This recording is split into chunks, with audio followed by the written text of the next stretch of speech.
క్రీస్తునందు సహోదర సహోదరులకు మన ప్రభు అయిన యేసు క్రీస్తు నామములో నా హృదయపూర్వక వందనాలు తెలియజేస్తూ ఉన్నాను. మరొక దినాన్ని ప్రభు మనకు బహుమానంగా ఇచ్చాడు. అందుకు మనం దేవునికి కృతజ్ఞులం. ప్రతిదినం ప్రభు మాట అనే కార్యక్రమానికి మిమ్మల్ని అందరినీ ప్రేమపూర్వకంగా ఆహ్వానిస్తూ ఉన్నాను. ఈరోజు ప్రభు మాటగా అపోస్తల కార్యములు 20వ అధ్యాయం 35వ వచనం, పుచ్చుకొనుట కంటే ఇచ్చుట ధన్యము.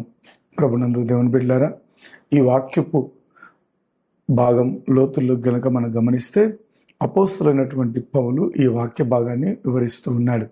ప్రయాసపడి బలహీనులను సంరక్షించుకోవాలని, పుచ్చుకొనుట కంటే ఇచ్చుట ధన్యము అని యేసు ప్రభు చెప్పిన మాటను ప్రకారం జీవిస్తూ దానికి మాదిరిగా నేను చూపించాను అని పౌలు ఆ సంఘాన్ని హెచ్చరిస్తూ ఉన్నాడు. ప్రభునందు దేవుని బిడ్డలారా, మన జీవనంలో చాలామంది బలహీనులు, అవసరంలో ఉన్నవారు మన చుట్టూ కనబడతారు.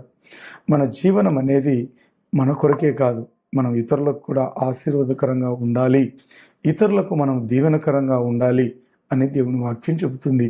గలతీయులకు రాసిన పత్రికలో మనం చూస్తాం, ఒకని భారములు మరొకడు భరించుకోవాలను కదా అని. ఇతరులకు మనం దీవెనకరంగా ఉండడం, ఇతరులకు మనం ఆశీర్వాదకరంగా ఉండడం, అది ప్రభు మెచ్చిన జీవితం, దేవుడు ఇష్టపడే గుణం. మరొక మాటను కనుక మనం గమనిస్తే ఇచ్చుటలో ఆశీర్వాదం. ఈ రోజుల్లో మనం కనుక గమనిస్తే చాలామంది ఇవ్వడం కంటే తీసుకోవడానికి ఇష్టపడుతూ ఉంటారు. సామెతల్లో ఒక మాట రాయబడి ఉంటుంది, జలగకు 2 కుమార్తెలు ఉన్నారని, వారి పేరు ఇమ్ము ఇమ్ము.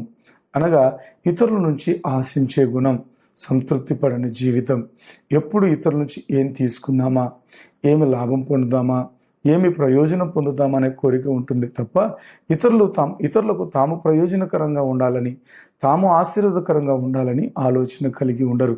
తమ ఇంటికి వచ్చేటప్పుడు ఎవరైనా ఏమన్నా తీసుకొని వస్తారా, తాము ఎవరింటికన్నా వెళ్ళినప్పుడు వారు ఏమైనా తమకి ఇస్తారా అన్న గుణం కలిగి ఉంటారు. అది ఎప్పుడు ఆశీర్వాదకరమైన గుణం కాదు, అది ఎప్పుడు దీవెనకరమైన గుణం కాదు. దేవుని బిడ్డలారా, మన జీవితంలో మన ఆశీర్వాదం ఎవరి చేతుల్లో ఉంటుంది తెలుసా? ఎవరైతే ఇచ్చే చెయ్యి ఉంటుందో ఆ చేతి నిండా ఆశీర్వాదం ఉంటుంది. ఇచ్చేవారి జీవితంలో దేవుని అనుగ్రహం సమృద్ధిగా ఉంటుంది. అమెరికా లాంటి దేశాల్లో ఇవ్వడం అనేది ఒక ఇన్వెస్ట్మెంట్ లాగా చూస్తారు. ఎలాగో తెలుసా? ఒక రైతు ఒక విత్తనాన్ని విత్తినప్పుడు ఆ విత్తనం భూమిలోకి వెళ్ళి అది మొలకెత్తి మరిన్ని విత్తనాలను ఆ రైతుకు మరలా ఇస్తుంది.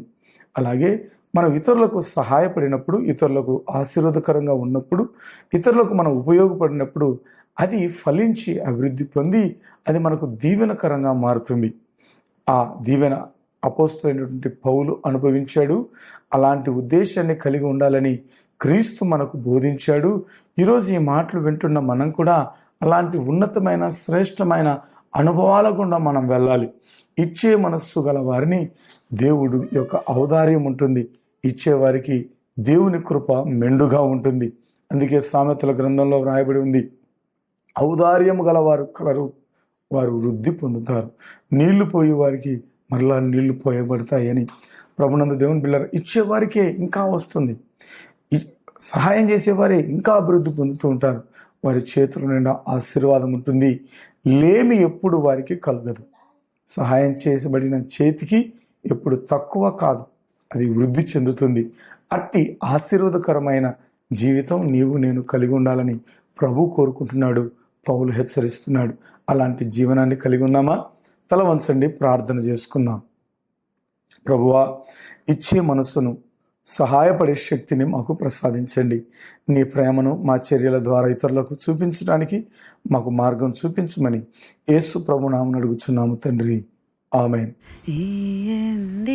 మీకియంబడునని ఇయంగల ప్రభు యేసనెను, ఈయది మరువక మదిని నుంచుకొని, ఈయది మరువక మదిని నుంచుకొని, ఈయవలెను మన ఈవులనికను, సంతోషముతో నీచెడి వారిని ఎంతో దేవుడు ప్రేమించెను. దేవుడు మిమ్మల్ని దీవించును గాక.